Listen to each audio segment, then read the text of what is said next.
With sports like skeleton, where athletes race head-first down icy tracks, and gymnastics, which sends them soaring through the air, the Olympic Games are filled with danger.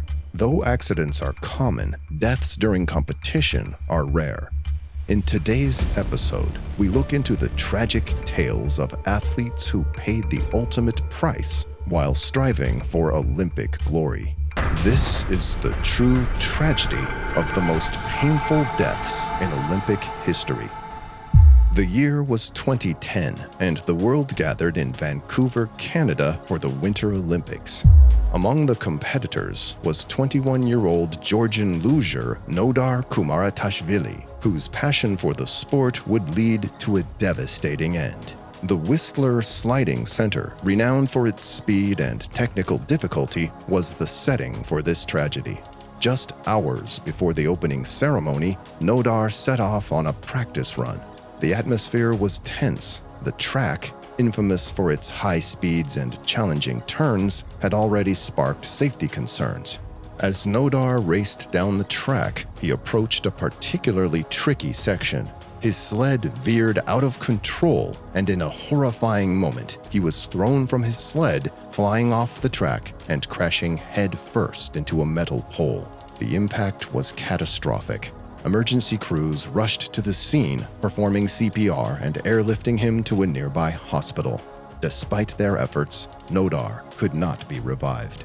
The track, completed in 2007, was criticized for its design, which prioritized speed over safety. Speeds reached up to 96 miles per hour, significantly faster than other tracks, making every run a perilous gamble.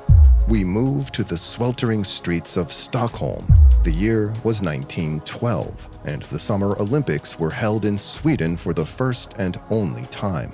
Among the hopeful athletes was Francisco Lazaro, a promising marathon runner from Lisbon, Portugal. This event would be Portugal's Olympic debut, and Lazaro was one of 5 athletes representing his country. Francisco Lazaro, born in January 1891, was just 21 years old when he took on the challenge of the Olympic marathon.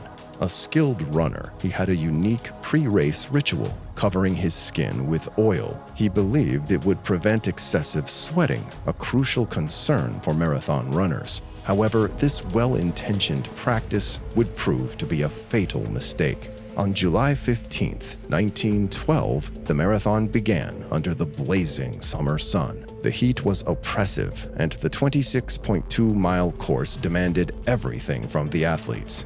Lazaro started strong, his hopes high as he paced himself among the competitors. But as the race wore on, the oil on his skin began to have the opposite effect of what he had intended. Instead of cooling him down, it trapped heat, preventing his body from sweating and regulating temperature. By the time Lazaro reached the 19-mile mark, the heat had taken a severe toll on his body. He collapsed once, staggering back to his feet with sheer determination. But just a short distance later, he fell again, this time not getting up. Unresponsive, he was rushed to a hospital where medical staff worked frantically to revive him. Despite their efforts, Francisco Lazaro never regained consciousness.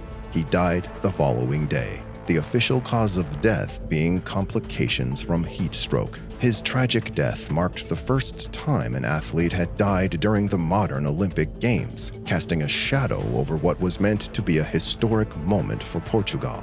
Lazaro's tragic collapse ignited a crucial conversation on athlete safety, hydration, and heat management. His legacy lives on in the evolving protocols that now shield marathoners from the silent dangers in every mile. Innsbruck, Austria, 1964. The air was thick with anticipation as skiers from around the world gathered for the Winter Olympics.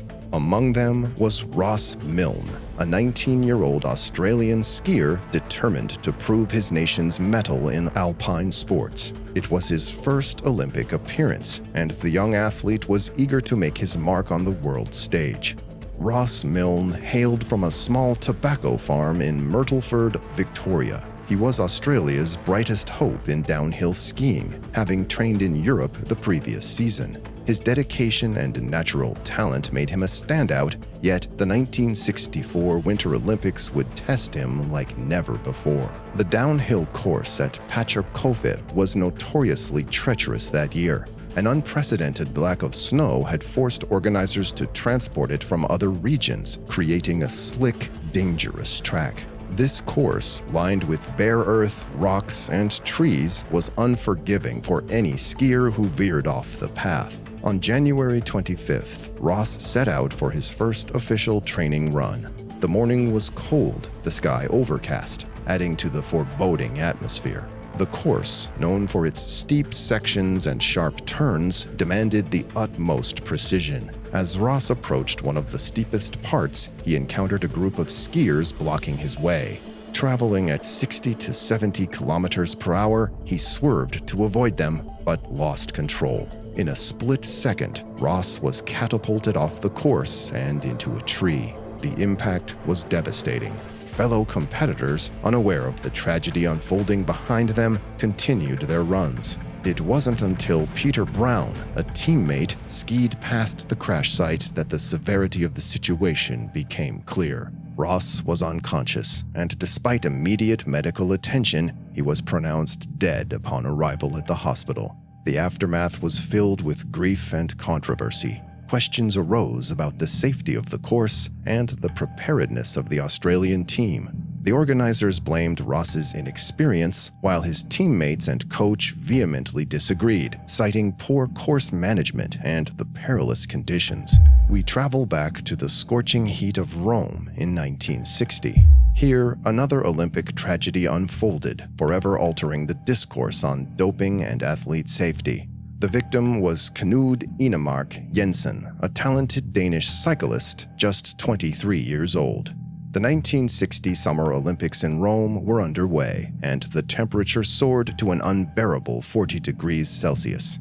Knud was competing in the 100-kilometer team time trial, a grueling race demanding endurance and resilience. He was among the best amateur sportsmen in Denmark, carrying the hopes of his nation on his shoulders. The race was brutal. Athletes were dropping out due to heat stroke, with 31 other cyclists suffering from severe dehydration and sunstroke that day. Knud himself had complained of feeling unwell early on. As the race progressed, the intense heat and physical exertion took their toll. Nearing the end, Knud wobbled, lost his balance, and fell off his bike, hitting his head hard on the scorching asphalt. The impact caused severe concussion. Instead of being cooled down immediately, he was placed in a military hospital tent, where he lay unconscious in a sweltering 50 degrees Celsius environment for nearly 2 hours. Despite the medical team's efforts, Knud's condition deteriorated rapidly. His body, already compromised by dehydration and heat stroke, couldn't recover. He passed away, marking a tragic end to a promising athlete's career. In the aftermath, rumors spread that doping was involved. It was suggested that Knud had taken amphetamines, but no solid evidence supported this claim. The Danish team's coach admitted to giving the cyclists Roniacol, a vasodilator, but it wasn't a banned substance and was unlikely to have caused his death. From the scorching heat of Rome that took Knud Enemark Jensen's life, we move to the icy slopes of Albertville, France. It's 1992, and the Winter Olympics are in full swing. Among the athletes is Nicolas Bohatai, a 27-year-old Swiss speed skier known for his lightning-fast descents. Speed skiing, a sport of sheer adrenaline, sees competitors hurtling down slopes at over 120 miles per hour. Bohatai, a carpenter by trade, was among the best. He had reached a blistering 210 kilometers per hour at Les Arcs, ranking 13th in the men's speed skiing race. Despite being a demonstration sport, speed skiing captured the thrill and danger of the Winter Games. The morning of February 22, 1992, dawned cold and clear. Bohatai was warming up with teammates and members of the U.S. team. The group was on a public slope, catching air on bumps and enjoying the freedom of the mountain. It was a typical warm-up run, nothing out of the ordinary, until tragedy struck. As Bohatai soared over a bump, he landed directly in the path of a snowcat. a massive machine used for grooming the slopes. The snowcat was behind a small hill, and whether it had flashing lights and sirens became a point of contention. Organizers claimed the machine was fully visible and moving uphill, but the Swiss team insisted it was stationary and without warning signals. Bohatai had no time to react. The collision was violent, the impact catastrophic. He suffered severe internal injuries and died almost instantly. The serene mountain air was shattered by the horror of the accident. Fellow skiers rushed to his side, but it was too late.